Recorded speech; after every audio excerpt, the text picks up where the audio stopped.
So our next topic is surface chemistry.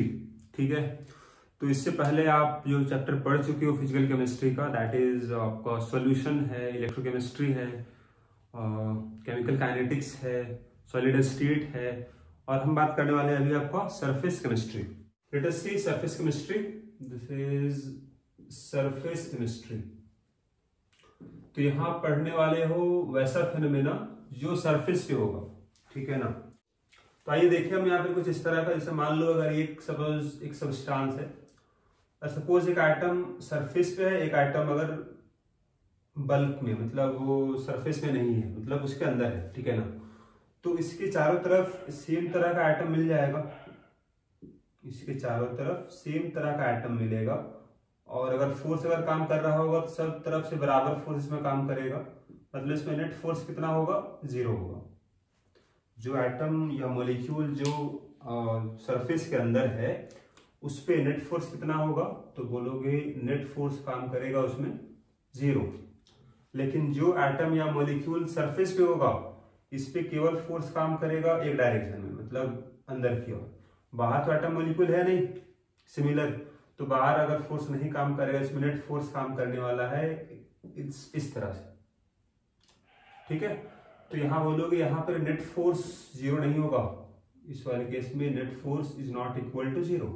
तो यहाँ ये बोलोगे आप कि सरफेस में जो एटम या मॉलिक्यूल होगा उसमें नेट फोर्स 0 नहीं होगा, इसका मतलब there is a net attractive force. इसका मतलब ये होगा इसका सरफेस पे क्या होगा, एक अगर फोर्स काम कर रहा है मतलब कुछ सब्सटेंस इसके सरफेस पे एक्युमुलेट हो सकता है, और जो एक्युमुलेट हो सकता है उस फेनोमेना को बोलेंगे हम लोग एडजॉर्प्शन। तो यहाँ आपका पहला टॉपिक होगा, this is adsorption. What is the meaning of adsorption? Adsorption का मतलब होगा वैसा फेनोमेना जो केवल सरफेस पे होगा, ठीक है, पूरे बल्क में नहीं होगा। जैसे एग्जांपल के लिए यहाँ पर समझो कि दोनों क्या डिफरेंस है। What is difference between adsorption and absorption? तो एक यहाँ टर्म होता है एब्जॉर्प्शन, ठीक है। एब्जॉर्प्शन आप पहले भी वर्ड यूज कर चुके हो, लेकिन आपके पास नया वर्ड होगा एडजॉर्प्शन। एडजॉर्प्शन का मतलब होगा it is a surface phenomena, कि केवल सरफेस पे होता है फेनोमेना। लेकिन ये जो है एब्जॉर्प्शन, दिस इज बल्क, मतलब पूरे सब्सटेंस में, सरफेस के अंदर भी, it is a bulk phenomena, ठीक है। एग्जांपल समझो, जैसे एग्जांपल यहां पर ये है, this is anhydrous calcium chloride और सिलिका जेल। Silica gel. अब एनहाइड्रस कैल्शियम क्लोराइड क्या करता है, इट रिमूव मॉइस्चर, मतलब जहां कहीं इसको रखोगे तो वहां का जो मॉइस्चर होगा उसको ही एब्जॉर्ब कर लेता है, तो it removes moisture bye absorption, मतलब एब्जॉर्प्शन प्रोसेस से ये मॉइस्चर को हटाता है, मतलब पूरे बल्क में ये एब्जॉर्ब कर लेगा मॉइस्चर को, वाटर वेपर्स को। लेकिन अगर बात करें सिलिका जेल, तो ये भी हटाता है मॉइस्चर को, इट ऑल्सो रिमूव मॉइस्चर, ये भी मॉइस्चर को हटाएगा बाय एडजॉर्प्शन। अब पहले तो यहाँ ये समझो आप कि सिलिका जेल होता क्या है। तो सिलिका जेल, अगर आप कुछ भी अगर नया सपोज बैग लेते हो या फिर शूज लेते हो, तो देखना डिब्बे में एक छोटा सा पैकेट होता है, उसमें व्हाइट सैंड लाइक पार्टिकल होता है ना, तो दे आर सिलिका जेल। उसका काम क्या होता है, they remove moisture bye absorption, मतलब अपने सरफेस पे मॉइस्चर को एब्जॉर्ब कर लेता है ताकि खराब स्मेल नहीं आए, बैड स्मेल नहीं क्रिएट हो, इसीलिए एब्जॉर्ब कर लेता है। दैट्स व्हाई हम लोग इसको यूज करते हैं सिलिका जेल को, है ना, बैग वगैरह में, या फिर आप कोई भी अगर नया कुछ प्रोडक्ट खरीदते हो आप, तो वहां पर इस्तेमाल होता है सिलिका जेल, ठीक है। अब देखो, तो अगर आपको यहाँ को डिफाइन करना पड़े आपको, what is the meaning of adsorption? Adsorption का मतलब क्या होगा, it means it is accumulation of, यहां पर हम डिफाइन कर रहे हैं आपको एडजॉर्प्शन क्या होता है। Adsorption it is accumulation of one substance over surface of another substance, ठीक है। तो यहाँ समझो इस तरह से, जैसे मान लो अगर आपके पास ये अगर एक सॉलिड है तो इसके सरफेस में अगर सपोज यहाँ कोई गैस अगर एडजॉर्ब हो जा रहा है, सपोज यहाँ पर ही कुछ गैस जो इसके सरफेस पे एडजॉर्ब हो रहा है, ठीक है। तो यहाँ अगर अब यहाँ दो टर्म मिलेगा आपको, जैसे पढ़े थे ना आप सॉल्यूशन में सोल्यूट और सॉल्वेंट, उसी तरह से यहाँ दो टर्म मिलेगा आपको। एक टर्म मिल जाएगा आपका एडजॉर्बेट और एडजॉर्बेंट, राइट। अब जरा यहाँ देख लो आप दोनों क्या मीनिंग है। एडजॉर्बेंट क्या होगा, एडजॉर्बेंट क्या होगा। जैसे सॉल्वेंट होता है ना, उसी तरह से एडजॉर्बेंट है, मतलब जिसके सरफेस में एडजॉर्प्शन होगा उसको बोलेंगे एडजॉर्बेंट। एडजॉर्बेंट क्या होगा, जो एडजॉर्ब होगा, जो सरफेस पे आएगा उसको बोलेंगे एडजॉर्बेंट, जिसका सरफेस होगा उसको बोलेंगे एडजॉर्बेंट, ठीक है। ध्यान लिख सकते हो आप, इट ऑक्यूपाई सरफेस ऑफ, इसका सरफेस एडजॉर्बेंट का surface, it occupy surface of adsorbent, right. What is adsorbent, adsorbent क्या होगा, विच प्रोवाइड सरफेस, है ना, which provide surface for adsorption, adsorption होने के लिए सरफेस प्रोवाइड करेगा उसको बोलेंगे हम एडजॉर्बेंट, ठीक है। अब जैसे अगर बात करें सिलिका जेल वाले केस में, तो अगर सिलिका जेल अगर यही समझ लो बगल में आप, जैसे अगर सिलिका जेल है, इसके सरफेस में अगर वाटर वेपर अगर यहाँ एडजॉर्ब हो रहा है, suppose there are water vapours, तो इसका सरफेस में एडजॉर्ब होने वाला है, ठीक है। तो यहाँ पर अगर बोला जाएगा आपको कि कुछ टाइम यहाँ पे इसको इस तरह बना लो आप, this is our silica gel, और उसके सरफेस पे क्या है, तो वाटर मॉलिक्यूल एडजॉर्ब हुआ है। तो यहाँ पर ही अगर बोले आपको हम एडजॉर्बेट क्या होगा, एडजॉर्बेंट क्या होगा, तो एडजॉर्बेंट का मतलब हो जाएगा आपका जो सरफेस प्रोवाइड करेगा, मतलब सिलिका जेल, तो यहाँ हो जाएगा आपका सिलिका जेल, राइट। एडजॉर्बेंट कौन होगा, वाटर वेपर्स, यहाँ H2O, ठीक है। तो ऐसे समझोगे, यहाँ पर दो टर्म आपके पास मिल गया, एडजॉर्बेंट क्या होगा, एडजॉर्बेंट क्या होगा, ठीक है। एक और समझाएं एग्जाम्पल आप, जैसे अगर बोला जाए आपको, सपोज आप व्हाइट चॉक, ठीक है, अगर व्हाइट चॉक को आप डिप कर दो इन वाटर, ठीक है, और एक बार इसको आप डिप कर दो इंक में, ठीक है, क्या होगा, अगर व्हाइट चॉक को डिप कर दो वाटर में तो वाटर एब्जॉर्ब हो जाएगा चॉक में, मतलब चॉक अगर तोड़ के देखोगे ना तो उसके अंदर तक वाटर एब्जॉर्ब कर चुका होगा, मतलब पूरे बल्क में एब्जॉर्ब किया है, ठीक है, मतलब एब्जॉर्प्शन हुआ। तो यहाँ पर कौन सा फिनोमेना होगा, दैट इज एब्जॉर्प्शन, करेक्ट। लेकिन अगर इंक में अगर इसको डुबो दो आप चॉक को, तो क्या होगा, अब जब आप चॉक को ब्रेक करोगे ना तो चॉक के अंदर इंक नहीं जाएगा, इंक केवल सरफेस पे होगा। तो अगर केवल सरफेस पे हुआ मतलब वो कौन सा प्रोसेस हुआ, आपका एड्जॉर्प्शन हुआ, ठीक है। तो इंक जो कलर है वो केवल सरफेस पे होगा, मतलब वो एड्जॉर्प्शन हुआ। और वाटर जो होगा, इंक अगर आपके पास है तो लिक्विड फॉर्म में है, वहां अगर वाटर भी है तो वाटर एब्जॉर्ब हो जाएगा, पूरा अंदर तक चला जाएगा, उसको बोलेंगे एब्जॉर्प्शन। तो यहाँ दोनों ही काम होगा, अगर आप इसको डुबो दो इंक में तो यहाँ एड्जॉर्प्शन भी होगा, एब्जॉर्प्शन भी होगा। एड्जॉर्प्शन होगा इंक का, वाटर का एब्जॉर्प्शन होगा। तो यहाँ अगर जब दोनों फेनोमेना एक साथ होगा तो वहां एक नया टर्म इस्तेमाल होता है, that is known as sorption. Sorption का मतलब क्या होगा, जहां दोनों ही काम होगा, एड्जॉर्प्शन भी होगा, एब्जॉर्प्शन भी होगा। यहां बोलोगे आप, यहां पर एड्जॉर्प्शन होगा, एड्जॉर्प्शन ऑफ कलर, कलर केवल सरफेस पे आएगा, ठीक है। और यहाँ एब्जॉर्प्शन किसका हो जाएगा, तो एब्जॉर्प्शन ऑफ वाटर, ठीक है ना।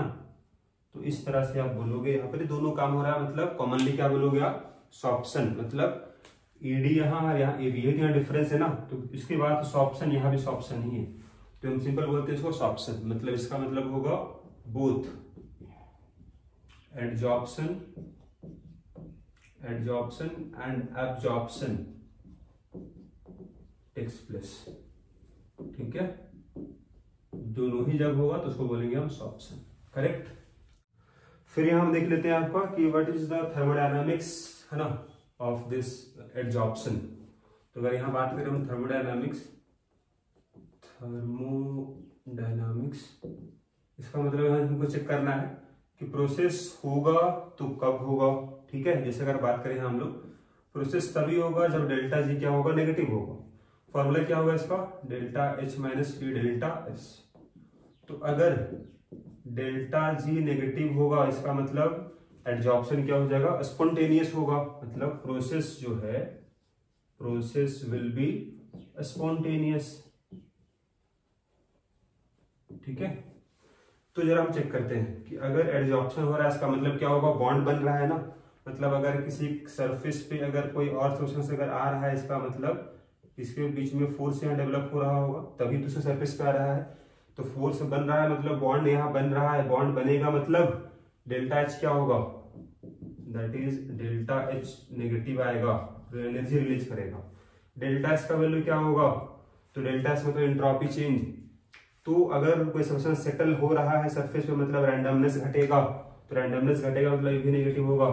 अगर दोनों ही नेगेटिव हुआ, यहाँ साइन माइनस है, ये भी होगा नेगेटिव, माइनस माइनस हो जाएगा प्लस। तो ये नेगेटिव तभी होगा जब टेम्परेचर लो होगा, इसका वैल्यू कम आएगा, तभी तो इसका वैल्यू नेगेटिव में है ना, तो नेट नेगेटिव वैल्यू आएगा। तो बोलोगे at low temperature, at low temperature delta G will be negative. Correct. चलिए, ये तो बात होगी आपका स्पॉन्टेनियस कब होगा प्रोसेस।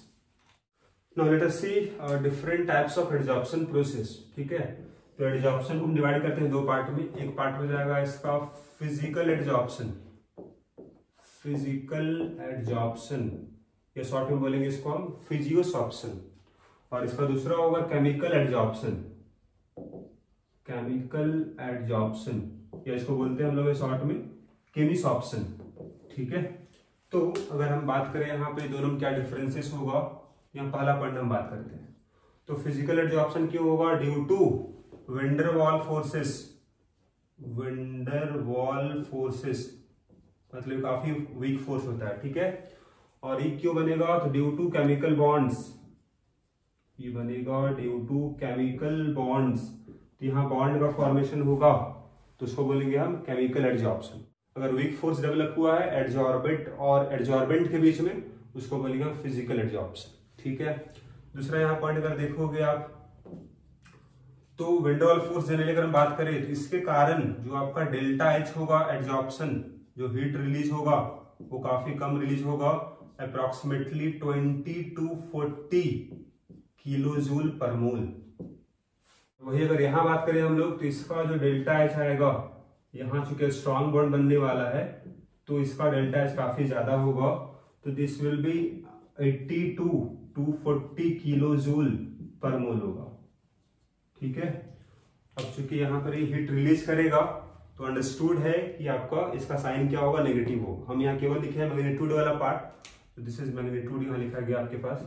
ठीक है, फिर यहाँ अगर बात करें हम third point, so it forms multi molecular layer, multi molecular layer मतलब एडजॉर्बेंट जो होगा, जैसे अगर सरफेस हो गया, तो सरफेस में एक लेयर बनेगा, उसके ऊपर एक और लेयर बनेगा एडजॉर्बेंट का। तो यहाँ लेयर बाय लेयर यहाँ बनता रहेगा, क्योंकि यहाँ पर ही कोई बॉन्ड नहीं बनने वाला है। लेकिन यहाँ केमिकल बॉन्ड बनेगा, तो एक बार सरफेस ऑक्यूपाई हो गया तो फिर उसके ऊपर बॉन्ड नहीं बनेगा। तो यहाँ बोलोगे यहाँ एक ही लेयर बनेगा, तो यहाँ बोलोगे it form unimolecular layer, unimolecular layer इसमें बनेगा। करेक्ट। फिर बात करते हैं इसका फोर्थ पॉइंट को, तो अब केमिकल बॉन्ड हर जगह नहीं बनेगा, स्पेसिफिक होगा, तो इसको बोलोगे it is highly specific, highly specific chemical bond जो बनने वाला है एडजॉर्बेंट, और एडजॉर्बेंट जो होगा वो स्पेसिफिक होगा, लेकिन यहां पर वैसा जरूरी नहीं है, तो it is not specific, it is not specific. फिर यहाँ पांचवा पॉइंट हो जाएगा इस वाले केस में कि it depends on nature of gas, nature of gas पे डिपेंड करेगा। इसका मतलब highly liquefiable gas has higher tendency to get physical adsorption, मतलब जो गैस का ज्यादा होगा लिक्विफिएबिलिटी, मतलब जो गैस बहुत आसानी से लिक्विफाई हो जाएगा, इसका मतलब उसमें फोर्स ऑफ अट्रैक्शन काफी ज्यादा होगा, तो वो आसानी से शो करेगा फिजिकल एडजॉर्प्शन। तो यहां लिख लोगे आप highly liquefiable gas, highly liquefiable gas have higher tendency, ठीक है। जैसे अगर एग्जांपल यहाँ देखो कौन कौन सा गैस हो जाएगा, तो SO2 गैस हो गया, NH3 गैस हो गया। आपको मालूम है कि सबके बीच में काफी ज्यादा फोर्स काम करेगा मॉलिक्यूल में, तो दे आर इजिली लिक्विफिएबल गैसेस। तो जल्दी अगर लिक्विफाई हो जाएगा मतलब इन लोग का एडजॉर्प्शन भी ज्यादा होगा, फिजिकल एडजॉर्प्शन ज्यादा होगा, ठीक है। पर यहां बात करें इस वाले केस में, it also depend on nature of gas, nature of gas पे भी डिपेंड करेगा। यहां बोलोगे आप gas which can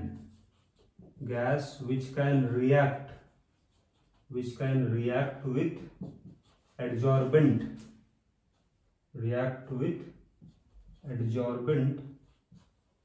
adsorbent shows chemisoption, right. जो रिएक्शन कर जाएगा वही शो करेगा केमिसॉप्शन। और इस वाले केस में जो ज्यादा लिक्विफिएबल गैस होगा उसका ज्यादा होगा फिजिकल एडजॉर्प्शन। फिर यहाँ नेक्स्ट पॉइंट हो जाएगा आपका फिजिकल एडजॉर्प्शन में लिखोगे it is reversible in nature.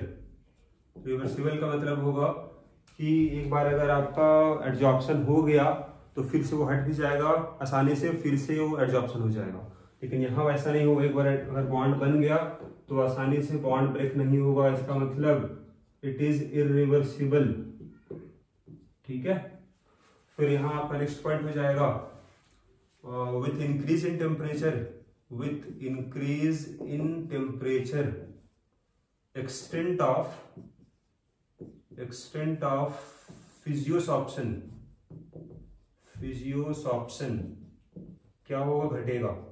अगर टेम्परेचर बढ़ेगा तो वीक वैन डर वाल फोर्स जो होगा है ना वो कम हो जाएगा, इसका मतलब एक्सटेंट ऑफ फिजियोसॉर्प्शन कम होगा। लेकिन अगर आप यहाँ देख लो इस केस में केमियोसॉर्प्शन में क्या होगा, तो पहले केमिकल एडजॉर्प्शन में क्या होगा, टेम्परेचर बढ़ाओगे आप तो बढ़ेगा केमियोसॉर्प्शन। यहां बोलोगे first with increase in temperature extent of chemisorption increases, extent of chemisorption है ना, extent of chemisorption increases then decreases, ठीक है। पहले बढ़ेगा फिर वो घटेगा। तो first with increase in temperature extent of chemisorption increases then decreases, तो पहले बढ़ेगा फिर घटेगा। ऐसा क्यों, तो आप अगर दोनों डिफरेंस देखो तो यहाँ केमिकल बॉन्ड नहीं बनने वाला है, यहाँ केमिकल बॉन्ड बनने वाला है। तो केमिकल बॉन्ड बनने के लिए आपको जरूरत होगा हाई एक्टिवेशन एनर्जी का, और हाई एक्टिवेशन एनर्जी कहाँ से मिलेगा, तो अगर हाई टेम्परेचर होगा तो वहां से मिलेगा इसको एक्टिवेशन एनर्जी, ताकि बॉन्ड बना पाएगा, ठीक है। लेकिन अगर बहुत ज्यादा टेम्परेचर बढ़ गया तो डेल्टा जी पॉजिटिव हो जाएगा, मतलब स्पॉन्टेनियस नहीं होगा प्रोसेस। तो डेल्टा जी नेगेटिव कब हो रहा था, जब टेम्परेचर कम होगा, ठीक है। तो टेम्परेचर कम ही रहेगा है ना, तभी तक वो नेगेटिव रहेगा। और बहुत ज्यादा अगर बढ़ गया टेम्परेचर तो पॉजिटिव होगा, मतलब स्पॉन्टेनियस नहीं होगा, इसीलिए घटेगा फिर, ठीक है। फिर आगे यहाँ देखो आप 8th पॉइंट में, with increase in pressure extent of physiosorption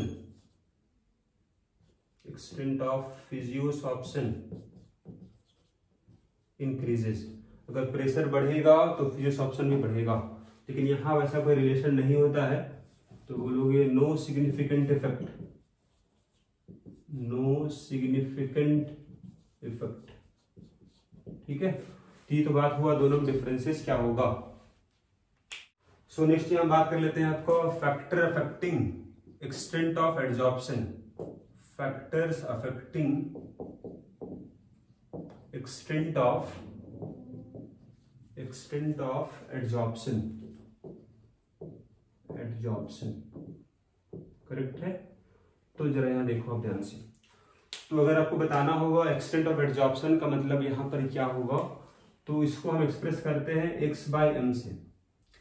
यहाँ पर x क्या होगा, मास हो जाएगा आपका एडजॉर्बेंट का, m क्या होगा, मास होगा एडजॉर्बेंट का। तो यहाँ लिख लोगे आप x is what, this is mass of adsorbent, और m क्या होगा, this is mass of adsorbent जिसपे एडजॉर्प्शन होने वाला है। जितना ज्यादा होगा x का वैल्यू उतना ज्यादा होगा एडजॉर्प्शन, उतना ज्यादा होगा एक्सटेंट ऑफ एडजॉर्प्शन, करेक्ट। और m का वैल्यू तो फिक्स ही रहेगा, this is mass of adsorbent. तो यहाँ पर वेरिएबल होगा x आपका जो मास ऑफ एडजॉर्बेंट है, जितना ज्यादा एडजॉर्प्शन होगा उतना ज्यादा वैल्यू होगा x का, ठीक है। फिर देखो फर्स्ट हो जाएगा आपका नेचर ऑफ एडजॉर्बेंट, जो सरफेस प्रोवाइड करने वाला है। तो इसमें क्या बोलोगे, तो जितना ज्यादा होगा सरफेस एरिया उतना ज्यादा एडजॉर्प्शन हो सकता है। इसका मतलब यहां पर क्या बोलोगे कि higher will be surface area, higher will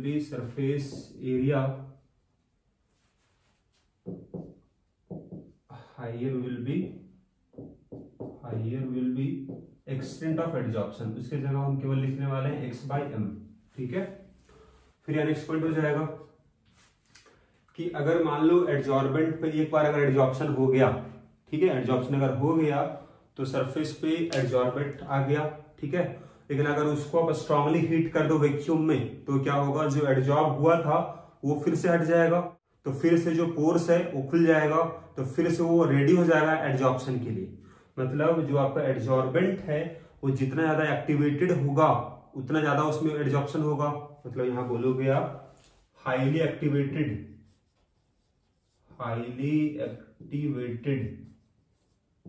adsorbent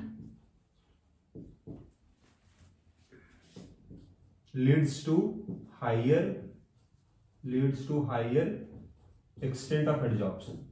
what is the meaning of activated, इसका मतलब हो जाएगा, इसका मतलब क्या बोले अभी आपको, हम स्ट्रांगली हीट किया जाएगा, स्ट्रांगली हीटेड इन वैक्यूम, ताकि फिर से उसका जो पोर्स होगा वो फिर से खुल जाएगा और फिर से वो रेडी हो जाएगा एडजॉर्प्शन के लिए। तो जितना एक्टिवेटेड होगा उतना अच्छा उसमें होगा एडजॉर्प्शन। फिर हम बात करते हैं second one, nature of adsorbent. तो इसमें एक पॉइंट अभी बताए थे आपको हम कि आपका नेचर पे डिपेंड करेगा। जैसे अगर फिजियोस ऑप्शन होगा तो उसमें डिपेंड करेगा, जितना ज्यादा लिक्विफिएबल गैस होगा उतना ज्यादा होगा एक्सटेंट ऑफ एडजॉर्प्शन। अगर बात करें केमियस ऑप्शन में तो हाँ बोले थे आपको हम कि केमिकल बॉन्ड अगर बना पाएगा तो जितना आसानी से केमिकल बॉन्ड बना पाएगा उतना ज्यादा होगा केमियस ऑप्शन। यहाँ पर ये जो फिजियोस ऑप्शन वाला पॉइंट क्या बोले थे आपको हम, more लिक्विफिएबल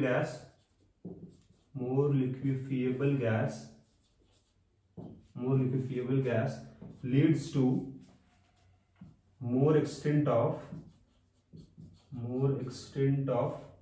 physios option,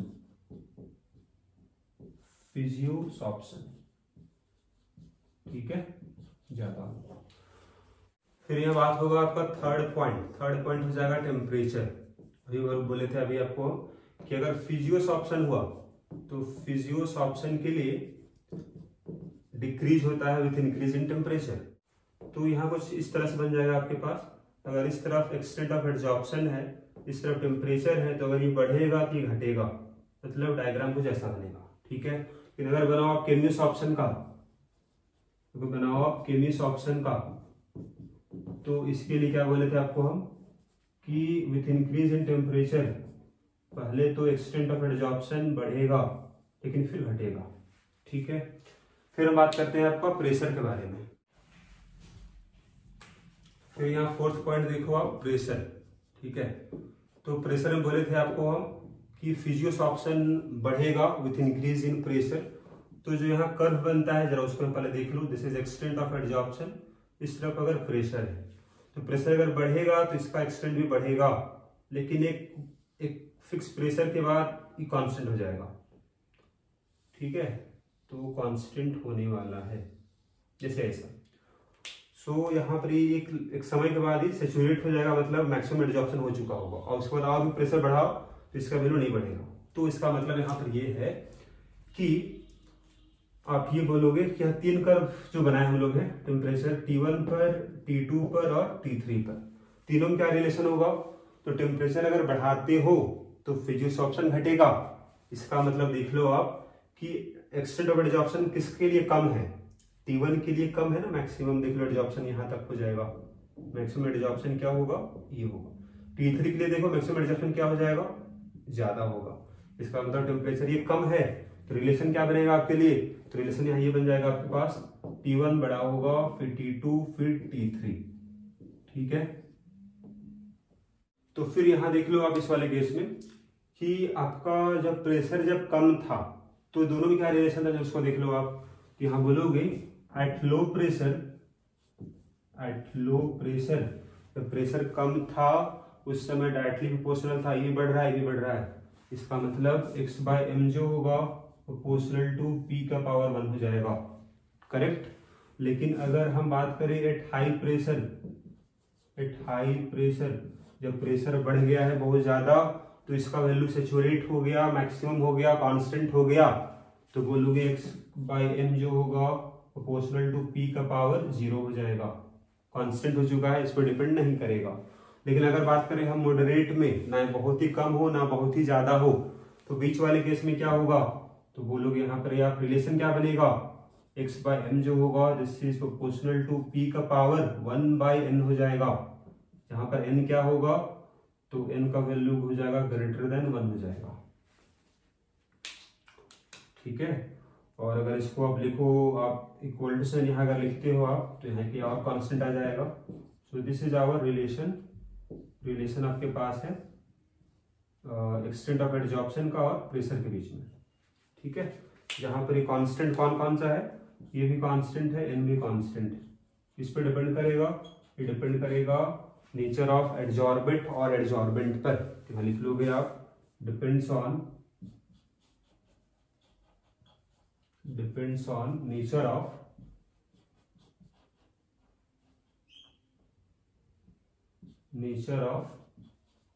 adsorbent and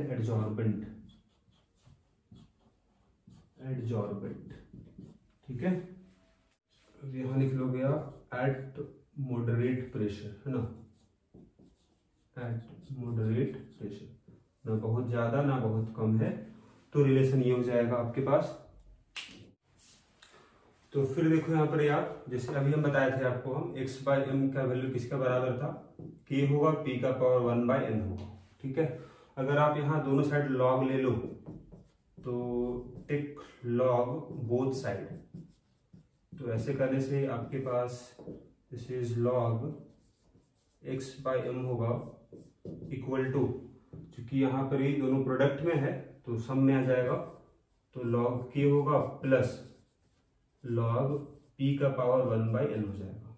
ठीक है, फिर चूंकि पावर में तो आगे आ जाएगा, तो यहाँ हो जाएगा आपके पास log x/m equal to, constant को हम बाद में लिख रहे हैं, ठीक है, इसको पहले लिख रहे हैं, तो 1/n आगे आ जाएगा, log p plus log k हो जाएगा। और इसको जरा आप कंपेयर कर लो यहाँ पर ही, y equal to mx plus c से, तो इससे क्या मिलेगा आपके पास? स्ट्रेट लाइन मिल जाएगा, जहां पर y एक्सिस में कौन होगा? तो log x/m हो जाएगा, दिस इज log x/m हो गया, और x एक्सिस में कौन हो जाएगा? तो log p हो जाएगा, दोनों वेरिएबल ही है। ठीक है, तो यहाँ स्ट्रेट लाइन मिलेगा आपको, स्लोप क्या होगा?